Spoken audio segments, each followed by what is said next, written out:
I recently had a viewer suggest the topic of why narcissists have double standards. Now, I've already done a video on this topic, but I think that this is a really important thing for people to understand, and I think it's time for a new, fresher look at this topic. So in today's video, I'm going to go over 6 specific reasons that narcissism in particular causes double standards. It's not as simple as saying that these people are just selfish or they're just jerks. There are really specific reasons that narcissism creates double standards in people that sometimes can't even see that they're doing this. And that's what we're going to go over today. Welcome to Looking Behind the Mirror, where we explore narcissism and take our lives back as we make sense out of nonsense. As a quick disclaimer, everything I say is based on my opinions and my personal experiences. I'm not a professional, and if you're really struggling, I encourage you to seek professional help. I am providing links below for you. Before I get started, I don't know if you can hear the jingling or not, but Lucy is right here. I'm just gonna show her really quick. There she is. She's so happy to be here. She usually isn't very easily captured by the camera, so I want to take advantage of this for as long as it lasts. So we'll see how this evolves. And without any further ado, let's start with the first of 6 reasons that narcissists in particular have double standards. The first reason is that narcissists don't see themselves as another person or a one person of many people. They don't see you as their equal. Think back to when you were a little child. You might remember a mentality of thinking that everyone was paying attention to you, thinking that the world revolved around you. And at some point in your childhood, it started to dawn on you that you weren't special, or you weren't special in that way. You were just one of many people, and there was nothing about you that was making people pay attention to you in particular and not everybody else. Narcissists never really have this epiphany. They really believe that they're the only real person in the world. It's very much like when you're playing a video game, what's it called? Non-player characters. They view everyone in the world as a non-player character. You are a supporting actor or actress in a story about them. They should get the things they need first, even if it costs other people the things they need, because they're the only person that matters. They're the only real person. They really don't fully understand that other people have thoughts and opinions and feelings and preferences and needs.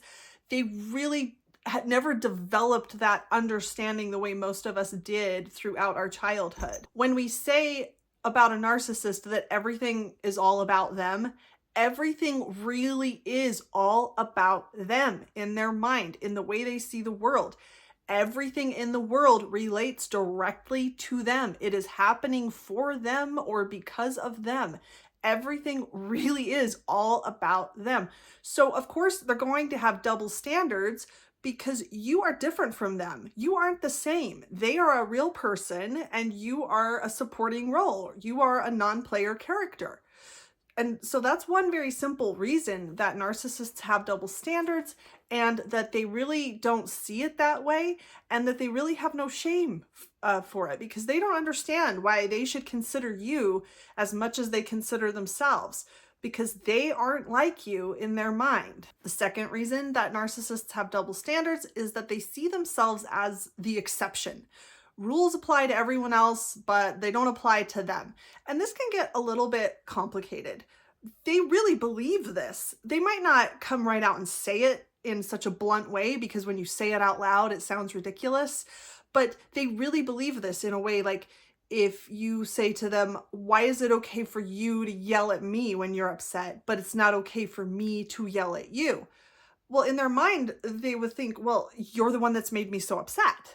And okay, well, what about when they make you upset, right? Well, they're the exception. Whatever they were doing, and it doesn't matter what it was, if they were doing it to you, there must have been a good reason. You must have made them do it, or they must have had no choice. But if you were doing it to them, well, it was awful. You were being obnoxious. You were being terrible. Of course you deserve to be yelled at. That's different. And that's how they look at the things that they do to other people is, well, that's different.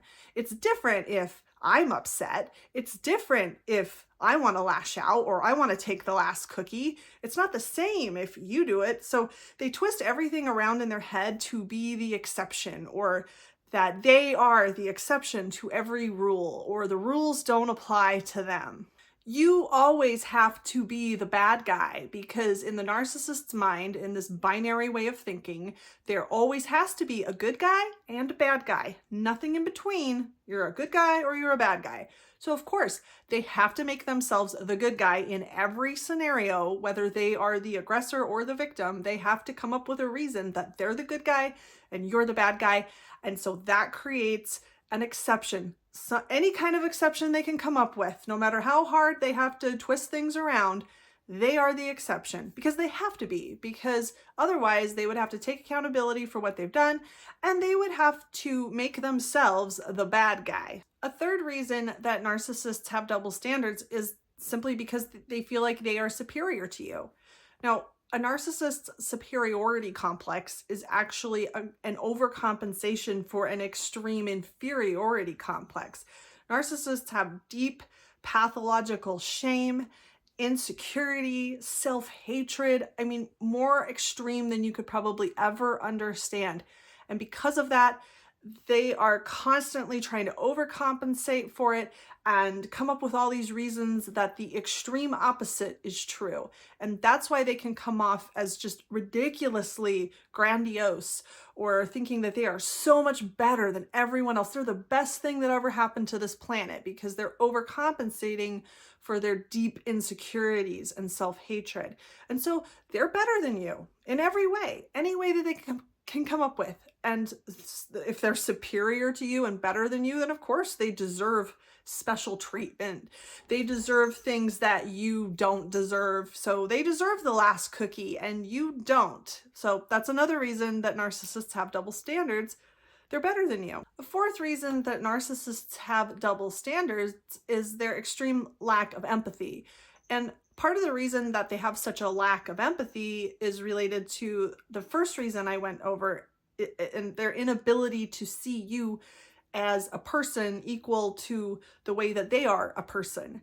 If you're not the same as them in your humanity, then how can they have sympathy or empathy for you? It's like, how can I have empathy for a fly that I swat when I don't see the fly as anything I can relate to, or as anything that has similar experience to my own?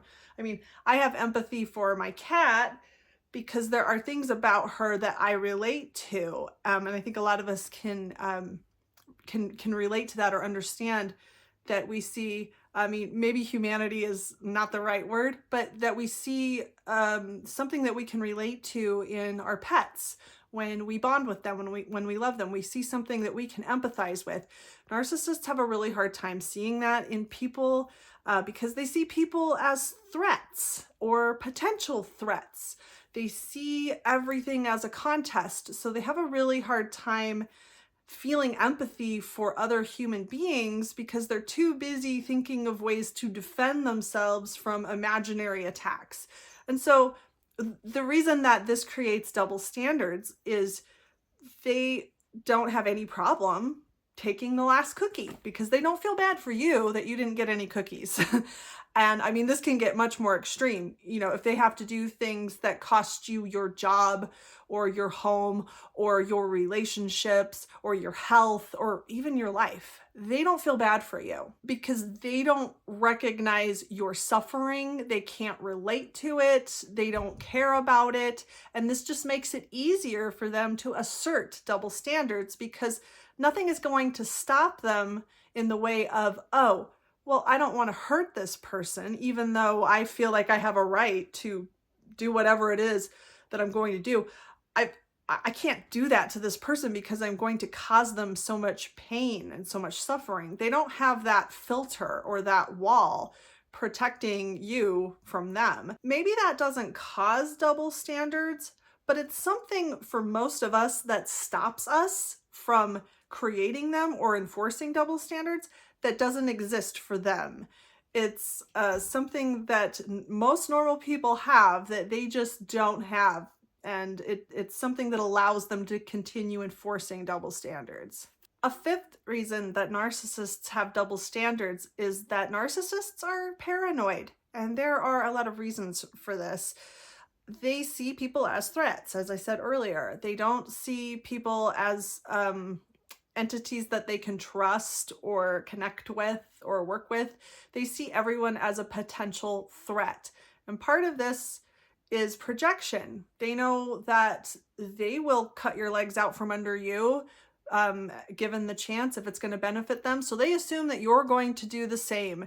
They assume everyone's out to get everyone else, and they better cut your legs out from under you before you do it to them.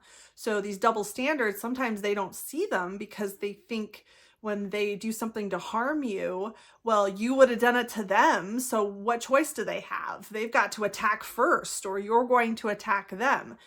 And they see the whole world this way. And so they don't see it as a double standard because they don't see it as something that they have done to you that you would have never done to them. They believe that you would have done the same thing to them given the chance. Their projection is basically something that causes them to protect themselves from themselves, thinking that everyone operates the way they do. The sixth reason that narcissists create double standards is that they are in denial, meaning they are not willing to look realistically at the things that they do. And narcissists are not typically emotionally mature people. They are not well regulated. They are not very self-aware, generally speaking. And so they can tend to be very impulsive.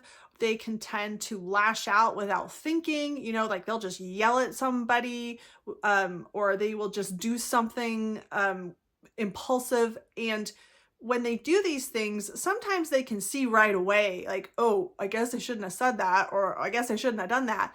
And this pathological shame and insecurity immediately kicks in and they start doing mental acrobats to try to protect themselves from this accountability or from the deep shame that any form of accountability brings onto them. So when they do things to you, like if you're wondering how come it's okay for them to yell at you, but it's not okay for you to yell at them, well, if they yell at you, maybe they did it without thinking. And instead of just owning it, they immediately do these mental gymnastics of, well, I had no choice. You made me angry. Like I was saying in the other reason where they are always the exception to every rule. Well, in this situation, they can't take accountability for what they've done. They can't face it. They can't admit that they've done something wrong, anything wrong, because if they're not perfect, then they're an absolutely worthless piece of garbage. Again, with the binary black and white thinking. They're either the good guy or they're the bad guy, period. There's nothing in between.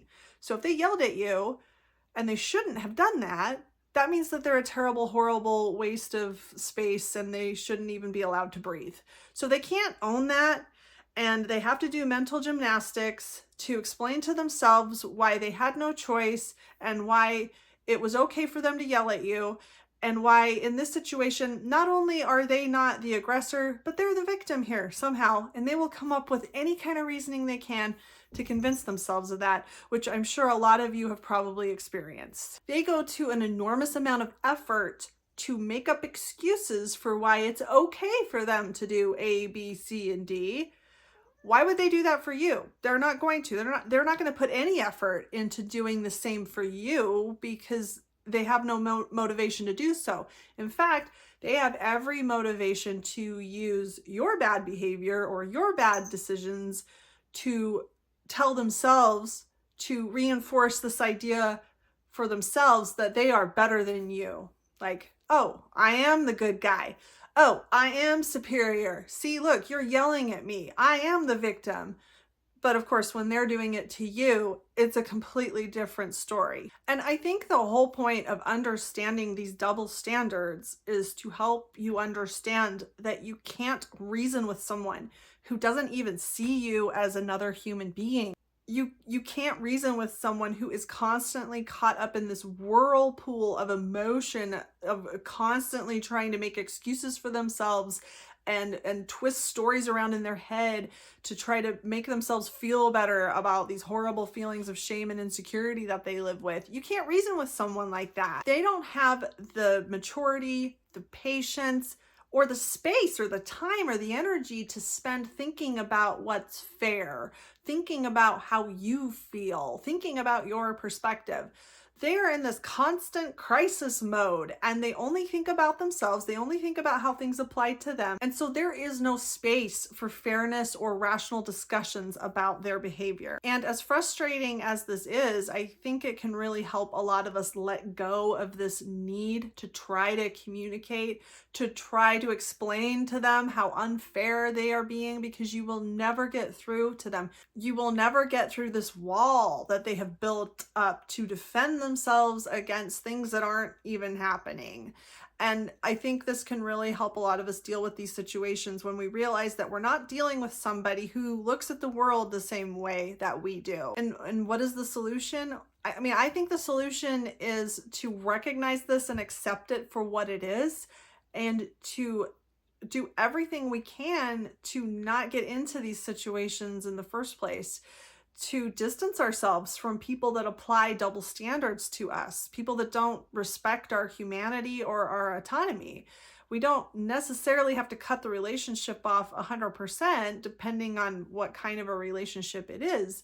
But we need to not get into situations where we're trusting this person with our autonomy or our time, or giving them opportunity to treat us badly or to take advantage of us. And when they do apply double standards, I think it's really freeing to accept that there is nothing we can do to ever make them change the way they look at things. I also think it's important not to underestimate what they're capable of when we really realize what these double standards can lead to.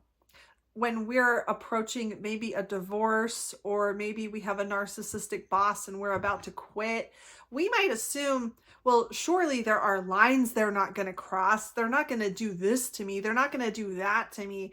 But I think when we realize that we're dealing with a pathologically narcissistic person, it can help us prepare for these types of situations in understanding that they really have no limits. They do not see you as a human being in the same way they see themselves as a human being. They believe that they have to defend themselves against the horrible things that you're going to do to them. And when you approach these situations like quitting a job or getting a divorce, you might be absolutely shocked at what someone who has up until now maybe just been abusive and problematic, you might be absolutely shocked at the level that they can take that to when they believe that you are a threat to them now.